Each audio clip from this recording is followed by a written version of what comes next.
obviously for It Karel. The thing you got to keep in mind is all the worlds are slightly different, so you can't use a for loop because it's not a set number of times each time, so we're going to have to rely on a while loop. The other thing that you have to be careful of is if you look at the assignment, if there's an opening, you have to put an extra ball.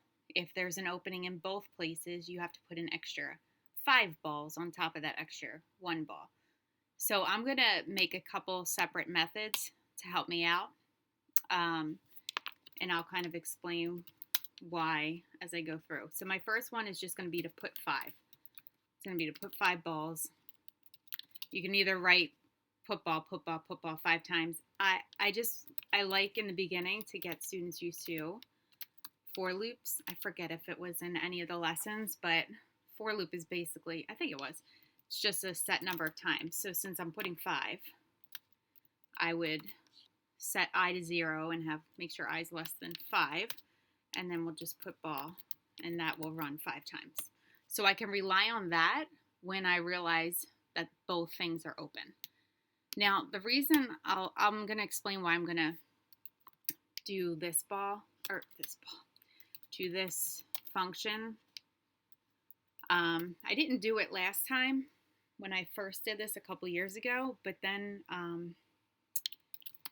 you got to write the same thing twice, and it just makes it easier to write a method. So I'm going to have a while loop, and it's basically going to be while the front is clear. I'm going to be checking left and right and see if the opening, and then if the right is open, I'll put a ball, and then if the left is open also, I'll put 5 more, and I'll call on this method. The tricky thing is at the very end, you won't have a ball there because the front's not clear. So then you have to call on this method again. And that's why I'm going to write this method, because I end up using the same code twice, and it just keeps it a little bit more concise. All right, so my stack is going to be, I'm first going to check. It doesn't matter if you check if the left or right is clear first. It doesn't matter. So I'm just going to say if right is clear, then I'm going to put a ball. So actually I should start writing so you guys know what I'm initially doing. So I'm going to say while the front is clear, there needs to be a ball in every space. So that'll be what I do, put the ball. Then this function is basically going to tell me how many balls extra I'm going to need to put. Maybe it's nothing, but my put stack is going to check if I need to add some extra balls. All right, you can name it whatever you want. I couldn't think of anything good. So we have put ball, and then the put stack, we're going to check how many extra balls I need to put, and then I need to make sure I move. And then I'll show you at the end how we're going to have to kind of write the same thing again. All right, so if the right is clear, so let's say Carol's moving along, and the right is clear. So I know we have to do this first one. I'll explain that in a second, but I'm checking the right is clear first. So it'll stop here, see that the right is clear, and put another ball. But then I need to check inside here if the left is clear.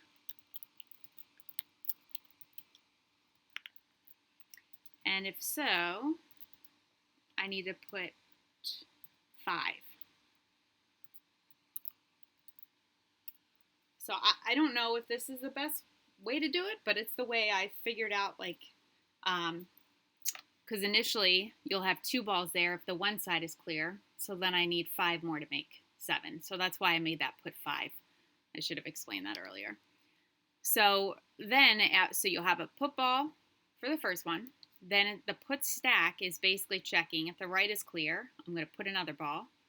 If the left is clear, I'm going to put 5 more. That means that both of these have to be true. Now, what if the right is not clear but the left is? If the right is not clear, then this if statement will not run.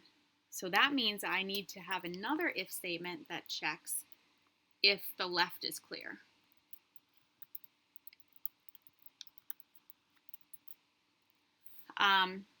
we need to be careful here because the left, so I don't think they did else ifs yet. We would want this to be an else if, but I don't remember that. I don't think that was taught in any of these lessons yet, just if else. And else if, we wouldn't have to do this extra step, but I don't think that's taught yet. So we're going to check if the left is clear. But remember, what if the right was clear and this all ran? So I'm going to show you what'll happen if this runs. And I put a ball here. Let me just show you when I run it. Oh, that was stupid. Sorry, forgot the word void. Void just means you're not returning anything. Okay, so see how 8 balls ended up there? Well, 8 balls ended up there because this ran and it put a ball. Then this ran and it put 5 more. And then this was also true. So it put another one. So what I need to do is have another if statement in here that checks if the right is blocked. Because otherwise, this will run. So if the right is blocked, which is not the case in this one, it won't put that extra ball. Okay, so now if I reset it and run it, it should just put 7. All right, so now here at the end, you notice that the front's not clear, so this while loop ends. So we need to put the first ball, and then we also need to we have to check this stack, because this is checking if the right or left is clear.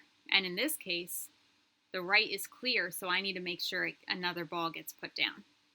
So I'm going to write put stack here.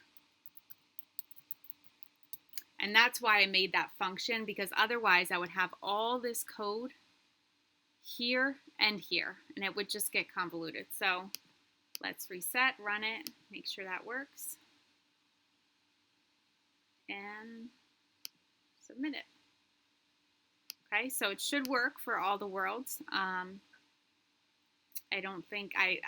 think this problem is the same no matter what program, class you're in. So this is the AP Mocha one, but I know there's a lot of different ones that also have intro with Carol the dog. So if you're in a different one and this is not the correct Fix It Carol, let me know.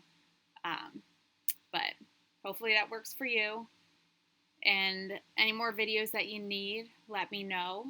I am a school teacher, so I do not want to post my answers. I actually want you to watch the video and learn something. I know sometimes you scroll to the end, which is fine, but if I just post my answers, you're getting nothing out of it. So I'm sorry. Someone had asked for me to post the answer, to copy and paste it, but the teacher in me doesn't want to do that. So if there's any other videos, or if you ever need me to look at your code, I can do that. But otherwise, I'll just make videos, and if you have any questions on any of the other ones that I haven't put up yet, let me know. I teach AP Computer Science Principles. I did teach AP CSA. I'm not teaching it this year. I just have all principles courses, but I can do any of the videos for any of the courses in here. So, all right, that's it. Make sure you subscribe so you get any updates if I do. I know I just started my channel, so I don't have a lot of subscribers. So it would be helpful if you subscribed.